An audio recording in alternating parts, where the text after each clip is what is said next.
We live on the border of two worlds, the real and the digital. In this transitional space, new art is born, challenging our perception. What happens when creativity leaves the canvas and moves into pixels? When the artist's brush is replaced by algorithms? Digital art stands on the threshold of full recognition, yet it still raises questions among the traditional art community. Can something that exists only in virtual space be considered a true work of art? Does an NFT painting possess the same value as an old master's canvas? These questions are not merely academic. They reflect a profound transformation of our perception.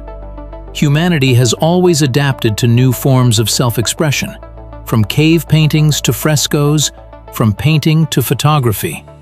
Now, we are witnessing another evolutionary leap. Digital art changes not only the creator's tools, but also the very essence of interaction with the viewer, transforming them from a passive observer into an active participant in the creative process. The perception of art is a process that has evolved over millennia. From cave paintings to Renaissance canvases, the human brain has adapted to static visual images. Neuroscientists assert that when we look at a classical painting, certain areas of the visual cortex associated with the recognition of shapes, colors, and depth are activated. However, the digital screen fundamentally alters this paradigm. Research from the University of California shows that when interacting with digital art, additional brain areas responsible for motor functions and spatial orientation are activated. Our brain literally reconfigures itself, learning to perceive dynamic, interactive objects. We transition from passive contemplation to active participation. Art galleries have, for centuries, gathered a specific ritual of perception: silence, distance, contemplation. Digital art breaks down these barriers. When we interact with an interactive installation, our tactile and proprioceptive systems are engaged in the process of perception. We don't just look, we feel. Interestingly, the brains of modern teenagers who grew up in the digital age demonstrate higher plasticity when switching between real and virtual perception. They were literally born on the border of worlds and do not experience the cognitive dissonance that often arises in older generations when encountering digital art. What happens in our brain when we perceive digital art? Neuroaesthetics, a young science at the intersection of neurology and art history, provides surprising answers. Studies using functional magnetic resonance imaging show when interacting with interactive art, not only the visual areas of the brain are activated, but also regions responsible for movement, decision-making, and emotional engagement. Our brain literally plays with the artwork. A group of scientists from the University of Tokyo discovered, when immersed in a virtual installation, activity in the prefrontal cortex, an area associated with self-awareness, temporarily decreases. We dissolve into the artwork. The boundaries between self and not self blur. This effect, called flow state, is rarely achieved when contemplating static artworks. Particularly interesting are studies of the amygdala, the brain's emotional center. Contrary to expectations, the emotional response to digital works can be even stronger than to physical ones. The possibility of interaction creates a sense of involvement, unattainable during passive contemplation. We don't just look, we participate in the creative act. However, the modern human brain is still in the process of adapting to digital aesthetics. Researchers from Stanford have identified an interesting pattern. Prolonged interaction with digital art changes our neural connections, forming new patterns of perceiving and appreciating beauty. In the world of digital art, attention has become a true currency. Artists compete not only for money but also for the precious seconds of our perception. Attention is a limited and non-renewable resource. A person is physically unable to perceive the entire diversity of content created every second. That is why digital artists are forced to use increasingly sophisticated psychological techniques to attract and retain the viewer. Studies show that the average visitor to a virtual gallery spends only 23 seconds in front of a digital work, 3 times less than in front of a physical object. This has given rise to an entire direction in digital art, the creation of works with immediate emotional impact. Bright colors, movement, sound accompaniment, everything works to capture attention. But where is the line between artistic technique and manipulation? Many digital artists consciously use techniques borrowed from the gaming industry and advertising. Visual triggers, reward loops, artificial scarcity. This raises serious ethical questions. When a work of art becomes too similar to an advertising banner, does it not lose its essence? Does the digital artist not turn into an emotion marketer? In this context, works that consciously refuse to fight for attention, meditative digital works that require time and contemplation, become especially valuable.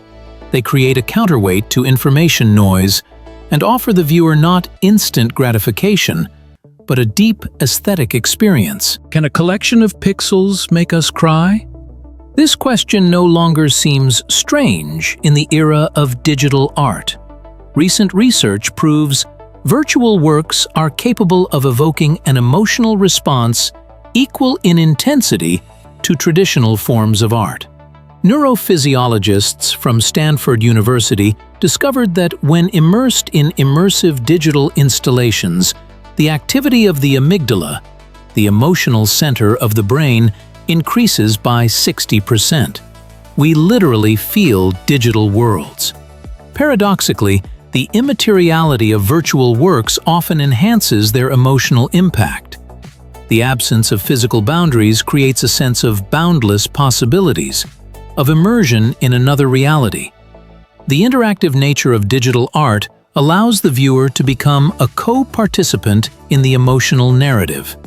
When we influence the development of a virtual work, we invest a part of ourselves in it, which multiplies the empathetic response. The phenomenon of the avatar effect, discovered by psychologists at the University of Tokyo, shows when interacting with a digital work, we often identify with elements of the virtual world, which creates a direct channel for emotional experience. Our brain does not distinguish between real and virtual triggers of empathy. A tear shed over the fate of a digital character is chemically identical to a tear caused by a real event. For centuries, traditional art existed within strict confines. The artist creates. The viewer contemplates. The digital age shattered this one-sidedness, offering a new aesthetic category: interactivity. For the first time in history, the viewer becomes a co-creator of the work, influencing its form, content, and development. This fundamentally alters the psychology of art perception. When we interact with an interactive installation, our brain activates entirely different neural circuits than during passive contemplation.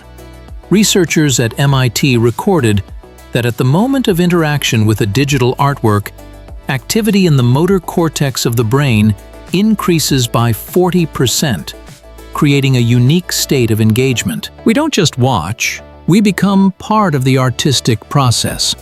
This engenders a special sense of responsibility and control. Psychologists call this phenomenon the quote, when a person perceives the result of interaction as partially their own. We invest not only attention, but also action into the work, which multiply strengthens the emotional connection. Interactivity creates a unique form of dialogue between artist and viewer. The author no longer dictates the single correct interpretation. They create a space of possibilities in which each viewer forges their own path. This democratizes art, making it more personal, but simultaneously poses the question, where does the artist's intent end and the viewer's creativity begin? When art is created by an algorithm rather than by a human hand, does its value change? Research by psychologists at Princeton University shows that upon learning a painting was created by artificial intelligence, viewers instantly lower its aesthetic evaluation by 40%. This phenomenon has been dubbed the artificial origin bias. Our brains, accustomed to associating creativity with human emotions and intentions, resist acknowledging machine art as authentic. We seek the author's soul, their experiences and emotions in a work, things that, we believe, an algorithm lacks. However, a series of experiments conducted in contemporary art museums revealed an interesting pattern. When viewers are unaware of a work's origin, they evaluate human and machine creations similarly. Moreover, in blind tests, some AI-generated paintings received higher scores for originality and emotional impact. This prompts us to consider, do we reject AI art due to its quality, or due to a perceived threat to our self-conception as unique creative beings? The evolution of attitudes towards AI art mirrors the history of 19th century photography. Initial rejection is gradually replaced by acceptance. Today's children, having grown up in the age of algorithms, exhibit far less prejudice against machine creativity.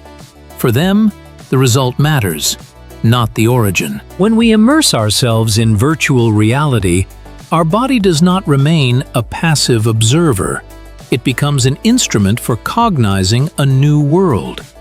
The concept of embodied cognition states, we think with our entire body, not just our brain. In the context of immersive digital art, this acquires revolutionary significance. Research from the Stanford Virtual Reality Lab shows, when immersing ourselves in digital worlds, we experience the so-called presence effect, a state where the body reacts to virtual stimuli as if they were real. Heart rate quickens at virtual heights, muscles tense when digital objects approach. Our body does not distinguish between real and virtual threats. This creates unprecedented opportunities for artistic impact. Immersive installations allow experiencing experiences impossible in the physical world. Flying over a city, traveling inside a molecule, transforming into a being of another gender or species. At the same time, the very nature of aesthetic experience changes. Traditional art created a distance between the viewer and the work. Immersive art obliterates this distance, transforming the viewer into a participant. Our perception of time and space is transformed. A 20-minute stay in a virtual installation can subjectively be perceived as hours or moments. The boundaries between inner and outer blur, creating a unique state of fusion with the work. What is considered beautiful in the digital age? The canons of aesthetics, shaped over centuries, are undergoing a radical transformation today. Algorithmic aesthetics gives birth to new criteria for beauty, where symmetry gives way to fractal complexity, and the golden ratio to parametric variability. Digital artists create works whose beauty is impossible in the physical world. Glowing textures, weightless structures, infinitely transforming forms. This is not just a new visual language. It's a different frame of reference for evaluating beauty. In traditional art, beauty was often defined by craftsmanship and the mastery of material.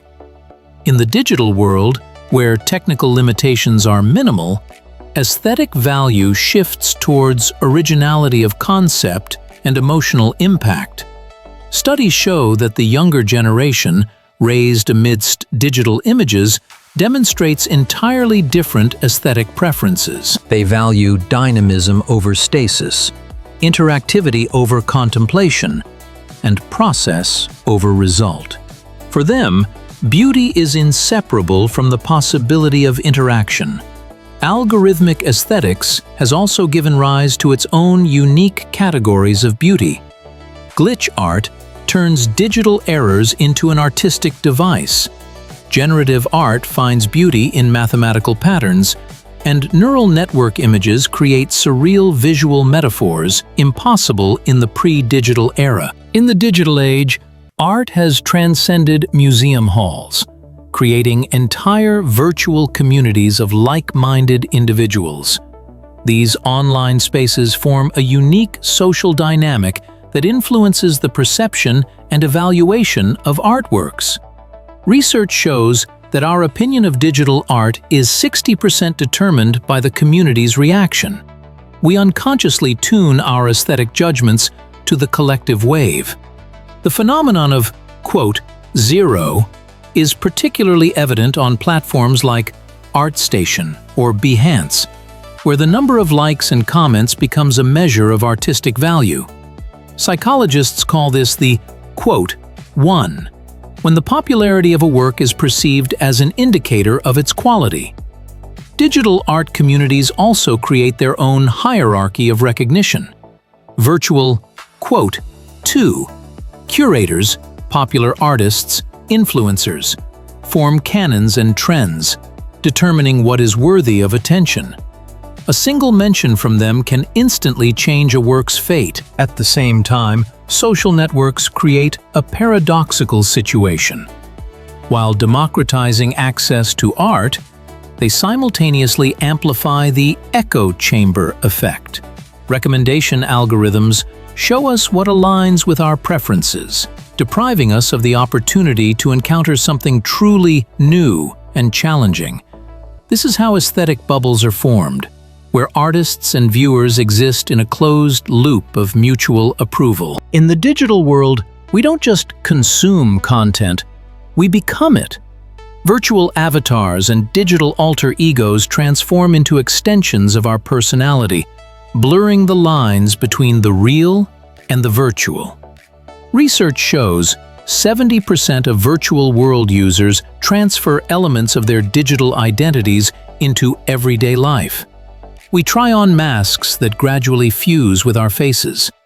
Artist Marta Fisher, who created a series of digital self-portraits, notes, "In virtual space, I discovered parts of myself I never even knew existed." Digital art becomes a mirror, reflecting not only what we are, but also what we can become. Interactive narratives allow us to live many lives, exploring aspects of personality suppressed by social norms. Psychotherapists are increasingly using digital worlds as a tool for self-discovery. The Digital Reflection Project helps people with traumatic experiences recreate and transform painful memories in a safe virtual environment. We are literally rewriting our stories, healing through creativity. Collective identity is also transformed under the influence of digital art. Virtual communities form new cultural codes and rituals, creating a sense of belonging that overcomes geographical and social barriers. Where is the psychology of digital art perception heading?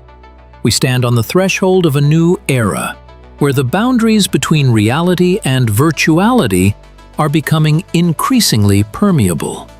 Neurointerface technologies promise a revolution in perception, the direct transmission of artistic experience bypassing sensory organs. Imagine art perceived not by the eyes, but directly by the brain's neural networks. Such experiments are already being conducted in laboratories in Tokyo and San Francisco. Researchers predict, by the mid-2030s, we will be able not just to see artworks, but literally to feel the emotions embedded by the artist. This raises fundamental questions about the nature of human perception. Will we remain ourselves if our experience is directly shaped by digital technologies? Where is the line between enriching perception and substituting it?